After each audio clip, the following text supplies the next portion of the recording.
आज मैं आपके साथ आटा गूंदने का एक नया और अनोखा तरीका शेयर करूंगी। अब आपको ना तो हाथ के साथ आटा गूंदना पड़ेगा और ना ही आटा गूंदने के लिए आपको आटा गूंदने वाली मशीन की जरूरत पड़ेगी। आपका आटा भी बहुत ज्यादा नरम गूंदेगा और आपकी रोटी भी बहुत ज्यादा फूली हुई और नरम पकेगी। बस आटे में ये चीज डालकर आपने आटे को गूंदना है। ये तरीका आपने आज से पहले कभी नहीं देखा होगा। जब ये आप तरीका देखेंगे तो आप हैरान हो जाएंगे और आपको ये तरीका बहुत पसंद आएगा। और साथ कुछ kitchen tips and tricks, kitchen hacks, life hacks share करूंगी जिनसे आपकी टाइम सेविंग होगी, मनी सेविंग होगी और बहुत से काम करने में आपको आसानी होगी। वीडियो बहुत यूजफुल है, एंड तक वॉच कीजिएगा। पसंद आए तो लाइक, शेयर और सब्सक्राइब कर दीजिएगा। बढ़ते हैं वीडियो की तरफ। अस्सलाम वालेकुम, welcome back to my channel. आज की मेरी पहली टिप बहुत ही यूजफुल है, जो कि टाइम सेविंग से रिलेटेड है और इस तरह के चकले बेलन से रिलेटेड है। रोलिंग पिन, रोलिंग बोर्ड हर घर में यूज होता है, लेकिन अक्सर क्या होता है कि ये बहुत ज्यादा गंदा हो जाता है। इस तरह से अक्सर आपको रोटी बनाना होती है तो ये इस तरह से गंदी हालत में जब आपको मिलता है तो आप इसको फौरन से धोते हैं। फिर धोने के बाद इसको सुखाने का बड़ा मसला होता है। तो आज आपको एक ऐसी जबरदस्त टिप बताऊंगी जिससे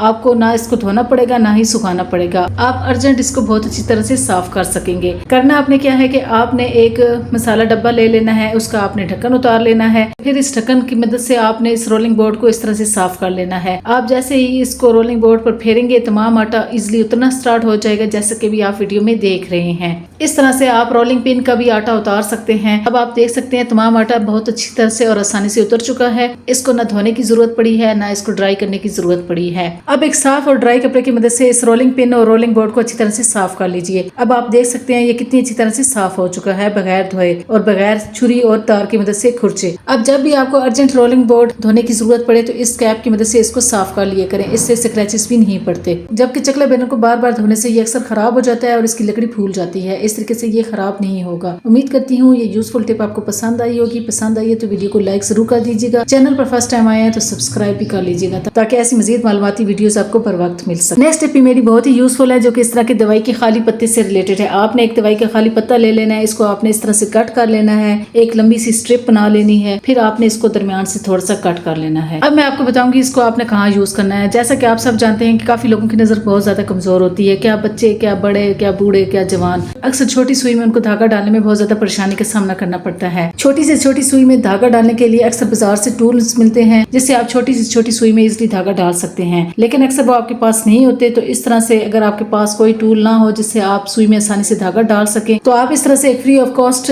सुई में धागा डालने वाला टूल आसानी से बना सकते हैं। इसकी मदद से आप छोटी बड़ी सुई में बहुत आसानी से धागा डाल सकते हैं। और अब मैं आपको डालकर दिखाती हूँ। करना आपने क्या है कि जो कट हमने इस स्ट्रिप पर दरमियान में लगाया है, जैसा कि अभी मैंने आपको दिखाया है, आपने भी इसी तरह से लगा लेना है। फिर इस कट पर आपने धागे को रखना है, फिर आपने वो सुई लेनी है जिसमें आपने धागा डालना है। इस स्ट्रिप को आपने पहले सुई की नोजल में डालना है। सुई की नोजल में जैसे ही आप इसको डालेंगे तो धागा भी इस स्ट्रिप के साथ सुई की नोजल में चला जाएगा। फिर आपने इस धागे को खींच लेना है। तो इस तरह से आप छोटी या बड़ी जो भी सुई हो, आपने जिसमें भी धागा डालना हो, बहुत आसानी से डाल सकते हैं। इस तरह से आप किसी भी सुई में बगैर ऐनक और बगैर किसी से धागा डलवाए आसानी से सुई में धागा डाल सकते हैं। ये बहुत जबरदस्त सुई में धागा डालने वाला टूल रेडी होता है, क्योंकि दवाई के खाली पत्ते हर एक के घर में होते हैं, तो आप इनको इजिली बना सकते हैं। उम्मीद करती हूँ ये टिप भी आपको पसंद आई होगी। नेक्स्ट टिप मेरी टाइम सेविंग से रिलेटेड है। प्याज काटना सभी लेडीज को बहुत मुश्किल लगता है। आज आपके साथ बहुत ही जबरदस्त और आसान टिप शेयर करूंगी। आप ढेरों प्याज सिर्फ चंद सेकंड में काट सकेंगी। करना आपने क्या है कि आपने फुल प्याज को इस तरह से छील लेना है जिस तरह से आप वीडियो में देख रहे हैं, लेकिन इसकी जड़ को आपने नहीं काटना। फिर आपने इस पर इस तरह से कट्स लगाने हैं जिस तरह से आप वीडियो में देख रहे हैं।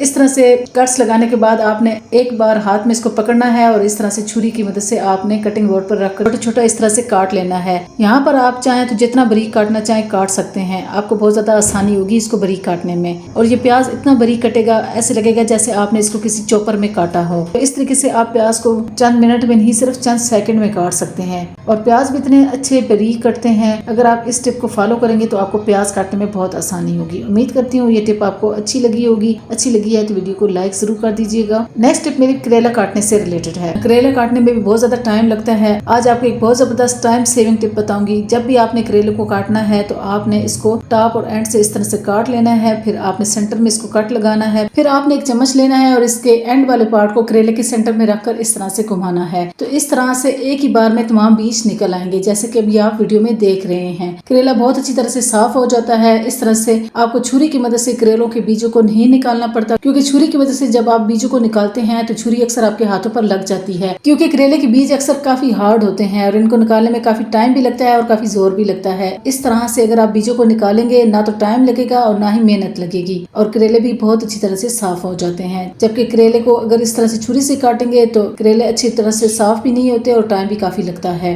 जैसे कि भी आप वीडियो में देख रहे हैं। इसलिए जब भी करेले के बीजों को साफ करना हो तो छुरी की बजाय चम्मच की मदद से साफ कर लिया करें। अब मैं आपको करेलों को काटने के एक तेज तरीन तरीका भी बताती हूँ। आप चाहें तो आप इनको इस तरह से गोल रिंग्स की शक्ल में काट सकते हैं, चाहे तो आप इनको इस तरह से काट सकते हैं। आपने 3 से 4 करेले एक साथ पकड़ लेने हैं और एक ही बार छुरी की मदद से इनको इस तरह से कट कर लेना है। तो इस तरीके से करेले बहुत जल्दी कट जाते हैं, जैसे कि भी आप वीडियो में देख रहे हैं। अगर आपके पास कटिंग बोर्ड ना हो तो आपने स्टील की ट्रे को उल्टा करके उसको कटिंग बोर्ड के तौर पर यूज कर लेना है। ये बहुत जबरदस्त टाइम सेविंग टिप है, जरूर ट्राई कीजिएगा, आपको बहुत पसंद आएगी। नेक्स्ट टिप मेरी तरबूज काटने से रिलेटेड है। आज आपको तरबूज काटने से रिलेटेड एक जबरदस्त टिप बताऊंगी जिससे आपका पानी भी ज्यादा वेस्ट नहीं होगा, आपके हाथ भी गंदे नहीं होंगे। आपने जब भी तरबूज को काटना है आपने इनको इस तरह से गोल रिंग्स की शेप में काटना है, जैसे कि भी आप वीडियो में देख रहे हैं। एक 1.5 इंच के हिसाब से आप रिंग्स में इनको काट लीजिएगा, इस तरह से आप वीडियो में देख रहे हैं। फिर आपने इसके सेंटर में इस तरह से कट्स लगाने हैं, फिर आपने इसको दूसरी साइड से इस तरह से कट्स लगाने हैं, जैसे आप वीडियो में देख रहे हैं। फिर आपने एक बार राउंड शेप में इसको इस तरह से कट करना है। तो इस तरह से तमाम क्यूब्स एक ही बार में अलग हो जाएंगे। इस तरह से आपको क्यूब्स की शक्ल में तरबूज को काटने में आसानी होगी। इस तरह से पानी भी कम वेस्ट होता है, तरबूज भी जल्दी कट जाता है और आपके हाथ भी गंदे नहीं होते और टाइम भी बहुत ज्यादा सेव होता है। आप बहुत बड़ा तरबूज सिर्फ चंद सेकंड में काट सकते हैं। अब मैं आपको एक बोनस टिप देती हूँ। अगर आपको डाउट हो कि तरबूज को मिठास और रंग वाला इंजेक्शन लगाया गया है तो आपने एक सुरख पीस ले लेना है, उसको आपने पानी से भरे हुए गिलास में 1 मिनट के लिए रख के छोड़ देना है। अगर तरबूज का पीस पानी में डालते साथ ही रंग देना स्टार्ट हो जाए तो इससे आपको पता चल जाएगा कि तरबूज को रंग वाला और मिठास वाला इंजेक्शन लगाया गया है। अगर ये रंग ना दे तो इसका मतलब है तरबूज को रंग वाला इंजेक्शन नहीं लगाया गया। तो ये बहुत जबरदस्त टिप है, 100% वर्क करती है, जरूर ट्राई कीजिएगा, आपके लिए काफी हेल्पफुल रहेगी। नेक्स्ट टिप मेरी शिमला मिर्च को काटने और इसको साफ करने के तेज तरीन तरीके से रिलेटेड है। शिमला मिर्च को साफ करने का ये तरीका बहुत जबरदस्त है। आपने क्या करना है, एक शिमला मिर्च लेनी है और इसको आपने डंडी वाली साइड से पकड़कर अंगूठी की मदद से इस तरह अंदर की तरफ प्रेस करना है। इस तरीके से तमाम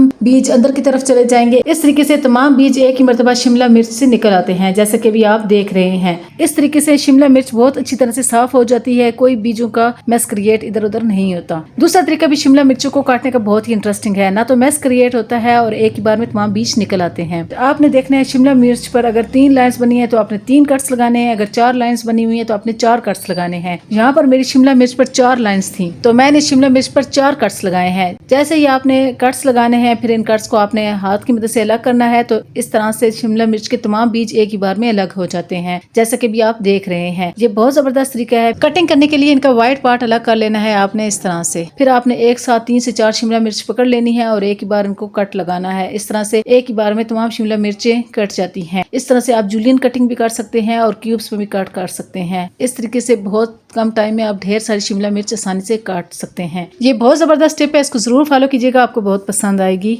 नेक्स्ट टिप मेरी इस तरह की छुरियों से रिलेटेड है। आज आपको एक बहुत ही सीक्रेट ट्रिक बताती हूँ। अब आपको रोज रोज छुरियां तेज नहीं करवानी पड़ेंगी, आपकी छुरियां रोज रोज कुंद नहीं होंगी। इस तरह की छुरियां आप सभी के घरों में यूज हो रही होती हैं और ये आए रोज कुंद हो जाती हैं, आप इनको रोज रोज तेज करवाते हैं। तो आज आपको एक सीक्रेट ट्रिक बताती हूँ। अब आपकी रोज छुरियां कुंद नहीं होंगी। करना आपने क्या है कि आपने छुरियां जब भी यूज करनी है इस तरह की फ्रूट और वेजिटेबल वाली छुरियां यूज किया करें। मैं हमेशा ऐसी छुरियों को यूज करती हूँ और ये मैं कितने सालों से यूज कर रही हूँ। यकीन करें 10 से 12 साल हो गए हैं इन छुरियों को यूज करते हुए। जबकि इस तरह की छुरियां यूज करने से ये आए रोज कुंद हो जाती हैं, इनको आए रोज तेज करना पड़ता है। लेकिन अगर आप फ्रूट और वेजिटेबल वाली छुरियां यूज करेंगे हर चीज काटने के लिए तो आपको फिर आए रोज छुरी को तेज नहीं करवाना पड़ेगा, क्योंकि ये जल्दी कुंद नहीं होती। जबकि सिंपल प्लेन छुरियां बहुत जल्दी कुंद हो जाती हैं। और इस तरह से लोहे वाली छुरियां भी कभी मत यूज किया करें। एक तो इन पर जंग लग जाता है, दूसरा ये जल्दी कुंद हो जाती हैं, आए रोज इनको तेज करवाना पड़ता है। फिर इन छुरियों को तेज करवाने के लिए आपको आए रोज इनको बाजार से तेज करवाना पड़ता है, जिससे आपके काफी सारे पैसे खर्च होते हैं, या फिर महंगे टूल आपको घर पर रखने पड़ते हैं इन छुरियों को तेज करने के लिए। छुरियां अगर तेज ना हो तो किचन का काम मिनटों की बजाय घंटों में होता है, जिससे बहुत ज्यादा कोफ्त होती है। लेकिन अगर आप इस तरह की फ्रूट वाली छुरियों को सब्जी फ्रूट्स काटने के लिए यूज करेंगे या और चीजें काटने के लिए तो आपको आए रोज ये छुरियां तेज नहीं करवानी पड़ेंगी।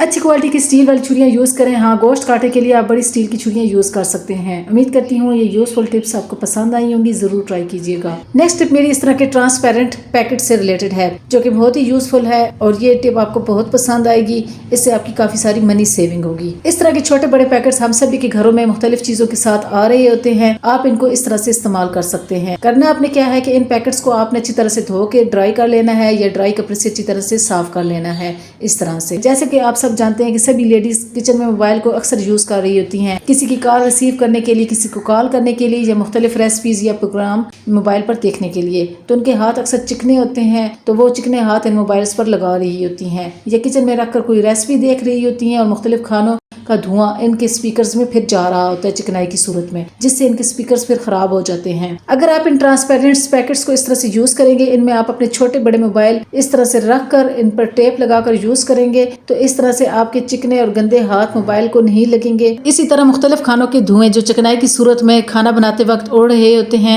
वो आपके मोबाइल के स्पीकर्स में नहीं जाएंगे। इस तरह से आपके मोबाइल स्पीकर्स गंदे होने से, चिकने होने से महफूज रहेंगे और इसकी स्क्रीन भी साफ सुथरी, नीट एंड क्लीन और जर्म्स फ्री रहेगी। इसी तरह बारिश आने की सूरत में अगर आपको बाहर मोबाइल यूज करना पड़े बारिश में, तो आप इन ट्रांसपेरेंट पैकेट्स को यूज कर सकते हैं या जिप लॉक पैकेट्स में रखकर मोबाइल को महफूज कर सकते हैं। इससे आपका मोबाइल गीला नहीं होगा, खराब नहीं होगा। इस तरह से आए रोज आपको फिर न्यू मोबाइल नहीं लेने पड़ेंगे, आपकी मनी सेविंग होगी। ये बहुत छोटी सी टिप है लेकिन बहुत काम की है, जरूर ट्राई कीजिएगा, आपको बहुत पसंद आएगी। मैंगोस जब भी आप लेकर आते हैं तो आप देखते हैं कि ये काफी गंदे होते हैं, इन पर काफी सारा मसाला लगा हुआ होता है और जब यही मैंगोस आप खाते हैं तो आपका मुंह पक जाता है, आपकी जुबान पर छाले बन जाते हैं और अक्सर आपका गला खराब हो जाता है। उसकी रीजन यही होती है कि इस पर काफी सारा मसाला लगा होता है। काफी सारे लोग इसको बस थोड़ा सा धोते हैं और धोकर इसको यूं ही खाना स्टार्ट कर देते हैं। इनको धोने का एक खास तरीका होता है। आपने खुले पानी में पहले इनको रख देना है, इस तरह से अच्छी तरह से इनको डिप कर देना है, फिर आपने इसमें थोड़ा सा नमक डाल देना है, थोड़ा सा इसमें सिरका ऐड कर देना है और इन आमों को आपने तकरीबन 10 से 15 मिनट के लिए छोड़ देना है इस नमक और सिरके वाले पानी में। सिरका यानी व्हाइट विनेगर आपने इसमें ऐड करना है और ये हर घर में मौजूद होता है। तो इस तरह 10 से 15 मिनट के बाद जब आप इन आमों को धोएंगे तो तमाम मसाला इनसे बहुत अच्छी तरह से उतर जाएगा, तमाम जर्म्स भी उतर जाएंगे और तमाम मैल कुचैल भी अच्छी तरह से उतर जाएगी। जैसे कि अभी आप देख रहे हैं ये आम कितनी अच्छी तरह से साफ सुथरा हो चुका है और आप पानी को भी देख सकते हैं, पानी कितना गंदा हो चुका है। इस तरह से आमों की गर्मी भी खत्म हो जाती है और आप इस तरीके से आमों को धोकर इस्तेमाल करेंगे तो आपके मुंह में छाले भी नहीं बनेंगे और आपके मैदे में गर्मी भी नहीं पैदा होगी, क्योंकि आमों की गर्मी को इस तरह से पानी में डिप करके ही खत्म किया जाता है।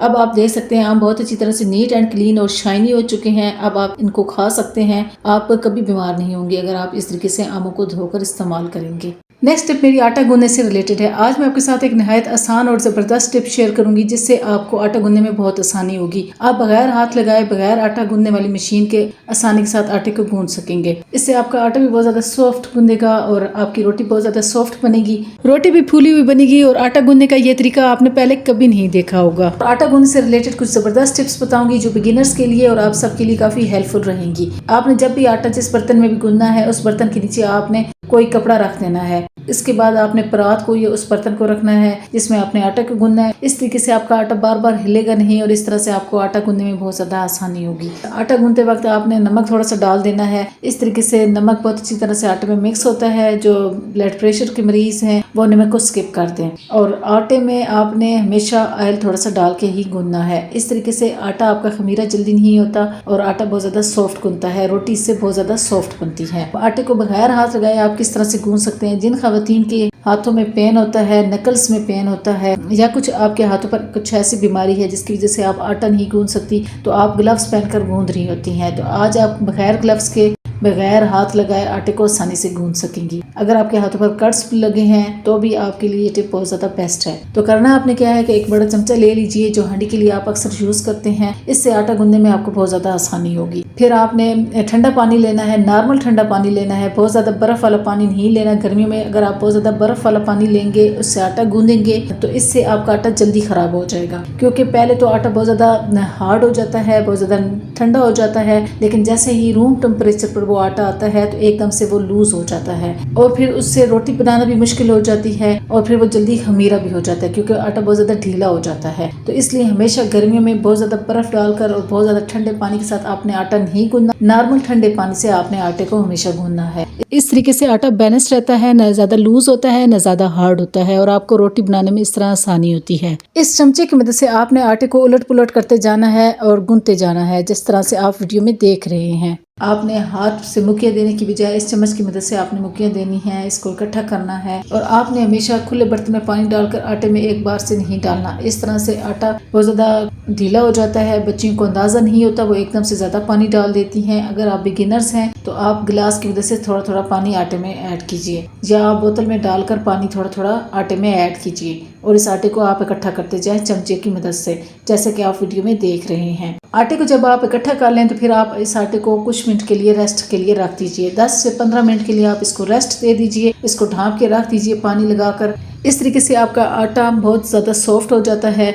इस तरह फिर आपको ज़्यादा मेहनत नहीं करनी पड़ती। ज़्यादा मिकदार में भी अगर आपको आटा गूंदना पड़ेगा आपको फिर आटे को ज़्यादा मुक्कियाँ भी नहीं देनी पड़ेंगी, ज़्यादा गूंदना भी नहीं पड़ेगा। अगर फाइन आटा है तो वो तो जल्दी गूंद जाता है, लेकिन जो चक्की का मोटा आटा होता है जो रेड कलर का होता है उसको गूंदने के लिए ज़्यादा मेहनत दरकार होती है। बस फिर आपने एक दो मुक्कियाँ अगर हाथ से गूंदना है तो एक दो मुक्कियाँ देनी होंगी आपको। अब आपने फिर चमचा बड़ा लेना है और इसको थोड़ा पानी इसकी बैक साइड पर लगाकर आटे को इस तरह से गूंदते जाना है जिस तरह से आप वीडियो में देख रहे हैं। अगर आपको चमचे की मदद से आटे को मुक्कियाँ देना मुश्किल लग रहा हो तो यहाँ पर आप स्टील का गिलास ले लीजिएगा। गिलास को अच्छी तरह से धोकर स्टील वाला गिलास लीजिएगा, कांच वाला आपने नहीं लेना, वो टूट भी सकता है। उसके पैंदे की मदद से आपने आटे को इस तरह से मुक्कियाँ देनी हैं जिस तरह से आप वीडियो में देख रहे हैं। तो ये टिप बहुत ज़बरदस्त है। जिनको आटा गूंदने में परेशानी होती है, जिनके नकल्स में पेन होता है, उनके हाथों पर कोई बीमारी है या कोई कट्स लगे हुए हैं और वो ग्लव्स नहीं पहनना चाहती, तो अगर वो इस तरीके से आटे को गूंदेंगी तो इस तरह से उनको आटा गूंदने में बहुत आसानी होगी। एंड में आप हाथ की मदद से इस आटे को इकट्ठा कर लीजिए। फिर आपने लास्ट में इसके ऊपर थोड़ा सा कुकिंग ऑयल या घी लगा देना है। इस तरह से आटे पर एक हार्ड सी पेपड़ी नहीं बनेगी, यानी आपका आटा ऊपर से ड्राई नहीं होगा और इस तरह से आपका आटा ब्लैक भी नहीं होगा। इस तरीके से अगर आप ऑयल लगा कर रखेंगे तो आपका आटा काफ़ी दिन तक खमीरा भी नहीं होगा और जब भी आप आटे को यूज़ करेंगे तो ऐसे फील होगा जैसे आज ही आपने ताज़ा अभी आटा गूंदा हो। जब भी आपने फ्रिज में रखना है स्टील के बर्तन में रखना है। स्टील का बर्तन ठंडा रहता है, प्लास्टिक के बर्तन में कभी भी मत रखिएगा। प्लास्टिक के बर्तन में आटा जल्दी खमीरा हो जाता है। उम्मीद करती हूँ आटा गूंदने से रिलेटेड ये टिप्स आपको पसंद आई होंगी और मेरी तमाम टिप्स आपको पसंद आई होंगी। पसंद आई है तो वीडियो को लाइक शेयर और सब्सक्राइब कर दीजिएगा। Thanks for watching.